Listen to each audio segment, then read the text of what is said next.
안녕하세요. 농부아재입니다. 오늘 영상은 사과꽃이 지고 어린 사과가 열리는 시기, 농부의 손길이 필요한 때, 풍성한 수확을 위한 관리법 지금 시작합니다.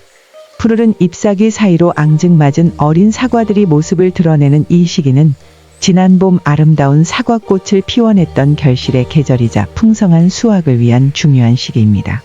꽃이 지고 콩알만 한 크기의 사과가 맺히기 시작하면 농부님의 손길은 더욱 분주해지는데요. 이때 어떻게 관리를 하느냐에 따라 가을에 수확할 사과의 품질과 양이 크게 달라지기 때문에 세심한 주의가 필요합니다. 오늘은 어린 사과가 건강하게 자라나 탐스러운 결실을 맺을 수 있도록 농부님들이 꼭 알아두셔야 할 관리 요령들을 자세히 살펴보겠습니다. 영상 시작하기 전 구독과 좋아요는 영상을 만드는 데 큰 힘이 됩니다. 사과꽃이 활짝 피었던 자리에 작은 열매들이 옹기종기 매달려 있는 모습을 보면 풍요로운 가을 수확을 기대하게 됩니다.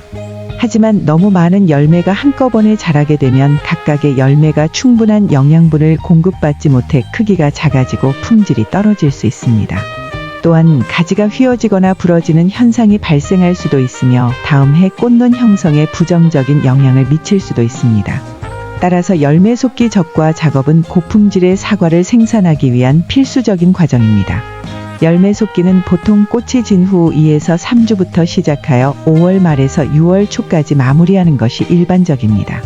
솎아낼 열매를 결정할 때는 다음과 같은 기준을 고려해야 합니다. 병해충 피해를 입은 열매, 겉으로 보기에 상처가 있거나 벌레 먹은 흔적이 있는 열매는 과감하게 제거해야 다른 건강한 열매로 병해충이 확산하는 것을 막을 수 있습니다. 기형이거나 발육이 부진한 열매, 모양이 비정상적이거나 다른 열매에 비해 눈에 띄게 작은 열매는 상품성이 떨어지므로 솎아냅니다. 밀집된 열매는 한 가지에 너무 많은 열매가 붙어 있으면 서로 경쟁적으로 자라 제대로 크지 못합니다. 가지당 적절한 간격을 유지하여 햇볕과 바람이 잘 통하도록 솎아줍니다. 일반적으로 사과 품종과 나무의 세력에 따라 다르지만 주먹 하나 정도의 간격을 두는 것이 적절합니다. 안쪽으로 향하거나 아래로 처진 열매, 햇볕을 제대로 받지 못하고 통풍이 불리한 위치에 있는 열매는 품질이 떨어질 가능성이 높으므로 제거하는 것이 좋습니다.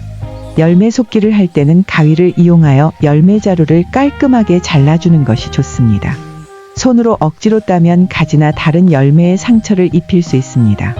또한 한 번에 너무 많은 열매를 솎아내기보다는 2에서 3회에 걸쳐 진행하면서 최종적으로 남길 열매를 신중하게 선택하는 것이 좋습니다.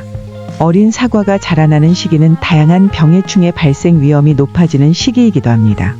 특히 사과 적성병, 탄저병, 겹무늬 썩은 병 등의 병해와 진딧물, 응애, 나방류 등의 해충은 어린 사과의 생육에 큰 피해를 줄 수 있으며 심할 경우 수확량 감소로 이어질 수 있습니다.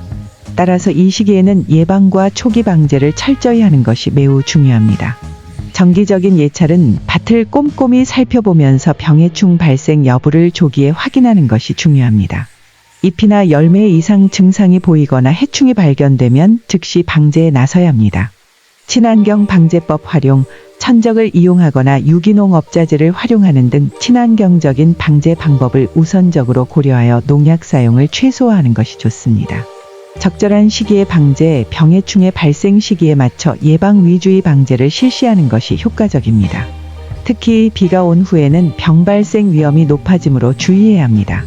등록된 약재 사용, 농약을 사용할 경우에는 반드시 해당 작물과 병해충에 등록된 약재를 사용하고 희석 비율과 살포 시기, 안전 사용 기준을 철저히 지켜야 합니다.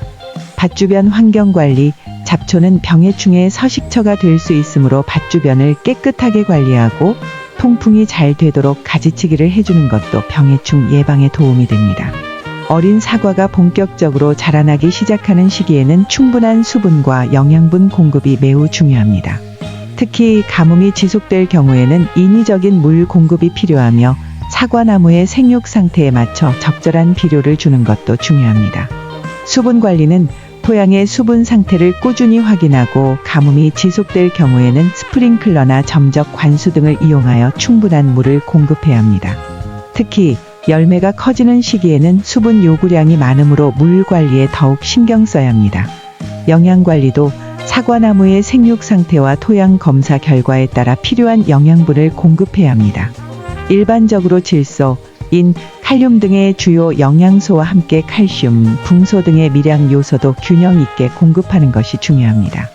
비료를 줄 때는 나무의 뿌리 주변에 골고루 살포하고 과도한 시비는 오히려 생육 불균형을 초래할 수 있으므로 주의해야 합니다.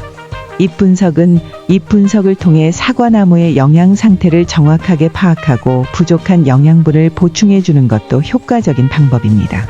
열매가 커짐에 따라 가지가 처지거나 부러지는 것을 방지하고 햇볕을 골고루 받을 수 있도록 지지 작업을 해주는 것이 필요합니다. 특히 열매가 많이 달린 가지나 바람에 약한 가지는 지지대를 설치하여 안정적으로 받쳐주는 것이 좋습니다.